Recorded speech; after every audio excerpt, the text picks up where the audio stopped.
Social media पर आप सबके दिलों में बसने वाले सबसे लोकप्रिय जय न्यूज चैनल महालक्ष्मी की ओर से 3 अगस्त आषाढ़ की दशमी के दिन आप सभी को सादर जय जिनेंद्र। शुरुआत कुछ खट्टी खबर के साथ।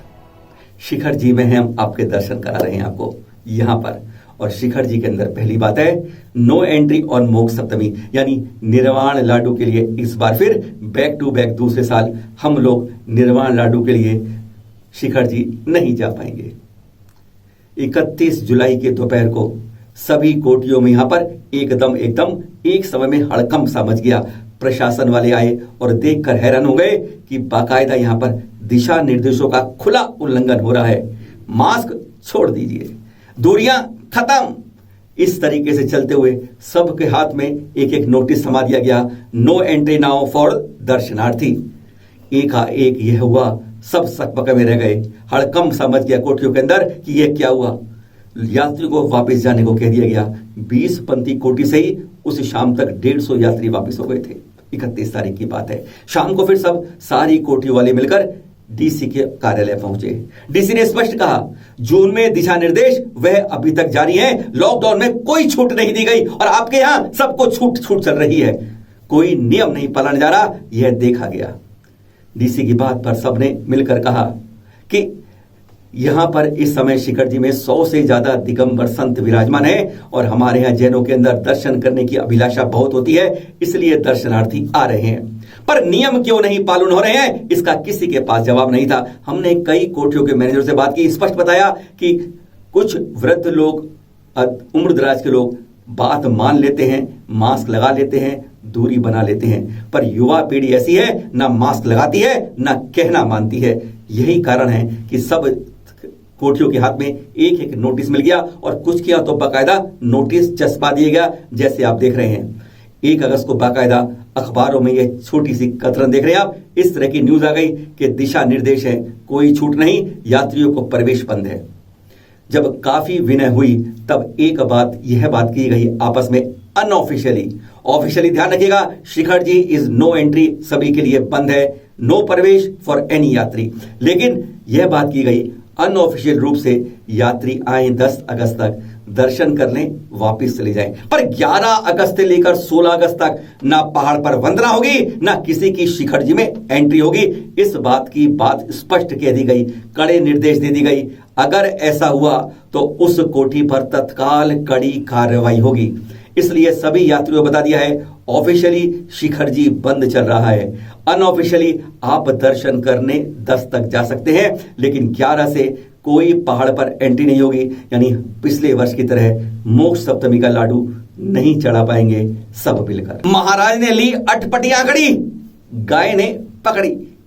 आप भी सोचेंगे क्या बात है, दिगंबर साधु व्रत परिसंख्यात व्रत करते हैं तो उसमें क्या है, जब आहार की मुद्रा लेते हैं तो एक संकल्प कर लेते हैं कि मुझे यह चीज दिखाई देगी तब ही मैं आहार के लिए पड़गाहन करेंगे, तभी यह आहार की मुद्रा छोड़ेंगे। इस तरह की अटपटी आंकड़ी, टेढ़ी मेढ़ी आंकड़ी लेने में हमारे आचार्य श्री शांति सागर जी बहुत विख्यात थे। वह ऐसी अटपटी लेते थे कि 7 दिन तक विधि नहीं मिलती थी। इसी कारण से उन्हें 32 वर्ष की दिशा में 27 वर्ष उनका उपवास रहा। इतनी कठिन आंकड़े लेते थे और यहां पर भी ऐसा ही हुआ है कुछ। पर यह क्या, आंकड़े की बात दूर, पहले तो गाय आई और महाराज जी वहीं रुक गए। क्या महाराज जी डर गए गाय से, या क्या ऐसा क्या हुआ कि महाराज जी अभी लोगों के बीच आए नहीं जो आहार पढ़ा थे, पहले ही के पास रुककर उन्होंने पड़गान कर दिया। महाराज जी ने यह बताया, खुलासा किया आहार के बाद सभी लोगों के बीच में कि आज मैंने बड़ी अटपटी आंकड़े ली थी और मुझे उम्मीद ऐसी थी कि यह पूरी ही नहीं होगी। और जैसे ही मैंने देखा कि गाय आ गई, और आंकड़ी क्या थी उनकी कि मुझे जब गाय दिखेगी मैं उसी जगह आहार करूंगा। और गाय भी देखिए, उधर से महाराज जी आने लगे और इधर से गाय पता नहीं कहां से उस बीच में आ गई। तब तक वहां आसपास कोई गाय नहीं थी और गाय वैसे हो भी नहीं सकती, अगर थोड़ी पहले आई होती तो लोगों ने भगा दिया होता। लेकिन उधर महाराज आए, इधर गाय आई, आंकड़ी मिल गई, विधि मिल गई और पहले ही पर ही आहार के लिए पड़गान हो गया। यही तो कहते हैं हमारे यहाँ क्या कमाल हो जाता है, गौ माता भी जैसे सब कुछ समझ जाती है। ऑस्ट्रेलिया लौटाएगा भारत को 15 करोड़ रुपए से अधिक मूल्य की मूर्तियां। ऑस्ट्रेलिया की नेशनल आर्ट गैलरी ने 29 जुलाई को घोषणा की है कि वह हमारे भारत से चोरी कई तस्कर करके उनके द्वारा 2009 में खरीदी, यानी आज 12 साल बाद उन 14 कलाकृतियों को भारत को लौटा रहा है। एक इस तरह का उन्होंने आपस में एक कोलैबोरेशन किया है कि कहीं की कोई निजी संपत्ति, इस तरह की संपत्ति होगी, विरासत होगी, हम उसे लौटाया करेंगे। बहुत अच्छी बात है ये। इनमें 3 हमारे जैन समाज से संबंधित हैं। 11वीं 12वीं सदी की माउंट ओब्यू से चोरी की गई, तस्करी करके ऑस्ट्रेलिया पहुंचाई गई। वहां 2009 में आर्ट गैलरी ने बाकायदा खरीदी उन 14 के साथ। इनके साथ कई और प्रतिमाएं भी हैं जो आप देख रहे हैं। पद्मासन 2 प्रतिमाएं हैं तीर्थंकर हमारी बैठी हुई, और एक है इसके अंदर स्कॉलर जो जैन साधु को निमंत्रण के रूप में 1835 में दिया गया, वह भी इस तरह की विरासत में वापस लौटाया जा रहा है। और इनके अलावा यह अन्य मूर्तियां भी आप देख रहे हैं। अब यह ऑस्ट्रेलिया की ओर से नेशनल आर्ट गैलरी भारत सरकार को लौटा रही है, जिनका अंतर्राष्ट्रीय मूल्य 15 करोड़ से ज्यादा है ना खुशखबरी। पर साथ में चिंता की बात यह है, अब यह देखना है कि यह जैनों की संपत्ति, क्या विरासत जैनों को वापस मिल पाएगी। यह कमेटियों का काम है कि जो चीजें हमारी भारत सरकार में पहुंची है वह उचित जगह जैन समाज तक पहुंच जाए। दोनों किडनी खराब, गुरुवर का मिला आशीर्वाद, अब होगा सही इलाज। वैसे इलाज तो करवा रहे थे मार्च 2020 से। हम बात कर रहे हैं अंकित जैन की, जिनकी फोटो आप देख रहे हैं। चैनल महालक्ष्मी से इनकी बहुत बात हुई।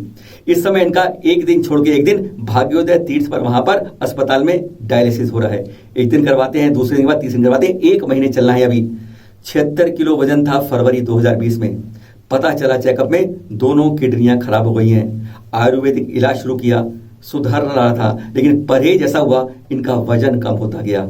76 किलो वजन था, 1 साल के अंदर गिरकर 43 किलो पहुंच गया। अब हालत खराब हो गई। आचार्य ऋषि के पास गए। यह उस समय एक एडवर्टाइजिंग एजेंसी में इंदौर में काम करते थे, डिजाइनर के रूप में, एडिटिंग के रूप में। लेकिन कोरोना के बाद वह नौकरी चली गई। पर यह हमारी तरह एक यूट्यूब पर एपिसोड बनाते थे। 50 के लगभग इन्होंने एपिसोड बनाए हैं जैन गैलरी में। आचार्य श्री की प्रभावना में प्रवचन के और पर्वों के उद्देश्य था कि प्रभावना करें। कहते धर्म की लगन थी। आचार्य श्री के पास पहुंचे, खूब अच्छा आशीर्वाद ऐसे मिला कि अब उनके पास इलाज हो रहा है। पता चला इस इलाज के लिए 20-30 लाख रुपए खर्च होंगे और घर वाले इतने सामर्थ्य नहीं है। एक अपील डाली सोशल मीडिया पे। कहते हैं वह अपील ऐसी रही कि एक दिन में ही सैकड़ों लोगों ने सहयोग के लिए हाथ बढ़ा दिए, और उसमें एक आए दिल्ली के आईएएस। उन्होंने ये कह दिया, तुम इलाज करवाओ, जितना कम होगा मैं तुम्हें दूंगा, पर तुम स्वस्थ हो जाओ। और कह रहे हैं अब अपोलो इंदौर में इनका ऑपरेशन होगा अगले महीने। इस महीने के अंत तक सत्येंद्र सक्सेना जी करेंगे, जिन्होंने सहयोग से अब तक ये इलाज कर रहे हैं। कहते हैं ना, गुरुवर के आशीर्वाद से चमत्कार होते हैं, सहयोग मिल जाता है, और जो धर्म की प्रभावना करते हैं कहीं ना कहीं उसका फल भी मिलता है। माइनॉरिटी सर्टिफिकेट का शगुफा क्यों? आप भी सोच रहे हो क्या बात है। कई बार पोस्टें आती हैं, कई लोग इस काम में लगे हुए हैं, सामाजिक काम में, कि हम आपके लिए माइनॉरिटी सर्टिफिकेट बना रहे हैं, कुछ तो छोटा सा शुल्क भी ले रहे हैं कि आपको इससे बहुत फायदा होगा। हकीकत में विशेषकर हम बच्चों से कहना चाहेंगे, कोई माइनॉरिटी सर्टिफिकेट बनवाने की आवश्यकता नहीं है। ये फॉर्म देख रहे हैं ना आप, ये सिंपल फॉर्म है जो साइट पे मिल रहा है। आपको इसको डाउनलोड करना है। 10वीं तक का एक है, 11वीं से अलग है। बस ये सिंपल भरिए, हो गया आपका माइनॉरिटी सर्टिफिकेट। कोई जरूरत नहीं पड़ती किसी के सर्टिफिकेट बनवाने की आपको। इस तरह की पोस्टों से किसी को गुमराह मत करें। किसी परिजन बहुत परेशान होते हैं, कॉल आती है कि भाई साहब हमारा सर्टिफिकेट बनवा दीजिए। हम उन्हें समझाते रहते हैं ऐसे तरह के सर्टिफिकेट की कोई जरूरत नहीं है, और इस तरह की पोस्टें कर किसी को गुमराह न करें, हम यही अनुरोध करते हैं। बागपत में जैन मंदिर की दीवार गिरी। 27 जुलाई की घटना है। बहुत तेज बारिश हो रही थी। वैसे उत्तर भारत में समय बहुत तेज बारिश चल रही है। 27 जुलाई की शाम को तेज बारिश के कारण पुराना कस्बा के अंदर जो बागपत में जैन मंदिर है, उसकी एक प्राचीन दीवार गिर गई।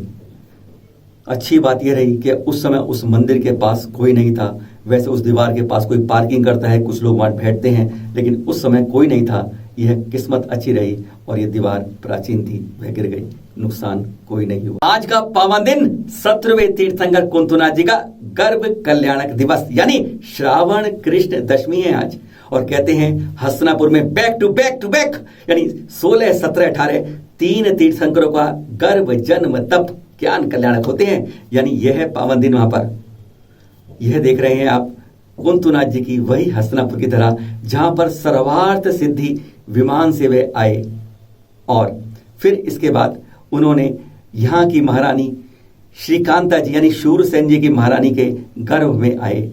इससे 6 माह पहले से ही कुबेर 3.5 करोड़ रत्न सुबह दोपहर शाम बरसात करता रहता है। एक वर्षा होती है। आपकी आयु 95,000 वर्ष थी और कद था 200 फुट। और एक साथ पंचम चक्रवर्ती शांतिनाथ जी, आप छठे चक्रवर्ती, वह 12वें कामदेव, आप 13वें कामदेव थे। बोलिए तीर्थंकर कुंतुनाथ भगवान के गर्भ कल्याणक दिवस की जय जय जय। फिर मिलेंगे नए एपिसोड में नई जानकारी के साथ। सादर जय जिनेंद्र।